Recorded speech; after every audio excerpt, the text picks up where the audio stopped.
৬ শিশুর মৃত্যুর ঘটনায় ৮ দিন হাসপাতালের দেওয়া ব্যাখ্যা গ্রহণযোগ্য নয় বলে জানিয়েছেন স্বাস্থ্যমন্ত্রী সরদার মোহাম্মদ সাখাওয়াত হোসেন।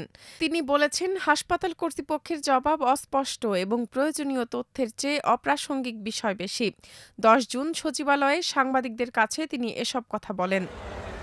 স্বাস্থ্যমন্ত্রী বলেন, ৬ শিশু মৃত্যুর ঘটনায় ৮ দিন হাসপাতালের জবাব আমরা পড়েছি। প্রয়োজনীয় তথ্যের বাইরে অনেক গল্প কাহিনী তাতে রয়েছে, যা আমাদের কাছে গ্রহণযোগ্য নয়। তিনি বলেন, এ বিষয়ে কী পদক্ষেপ নেওয়া হবে সে বিষয়ে আজকের বৈঠকের পর সিদ্ধান্ত নেওয়া হবে। হাসপাতাল কর্তৃপক্ষের পাঠানো ব্যাখ্যা প্রসঙ্গে স্বাস্থ্যমন্ত্রী বলেন, তারা ৪ থেকে ৫ পৃষ্ঠা লিখেছে, কিন্তু সবই অস্পষ্ট। সরদার সাখাওয়াত হোসেন জানান, বিষয়টি পর্যালোচনা করে পরবর্তী করণীয় ঠিক করা হবে। গত ২৭ মে সকাল ৬টা থেকে ৯টার মধ্যে রাজধানীর মগবাজারের ৮ দিন হাসপাতালে ৬ নবজাতক মারা যায়।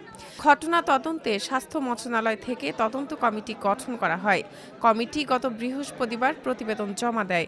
তাতে ৮ দিন হাসপাতালের ভবনটি চিকিৎসা কার্যক্রম পরিচালনার জন্য উপযুক্ত নয় এবং হাসপাতালের চিকিৎসক, নার্স ও কর্তৃপক্ষের অবহেলার কারণে ৬ নবজাতকের মৃত্যু হয়েছে বলে বলা হয়েছে।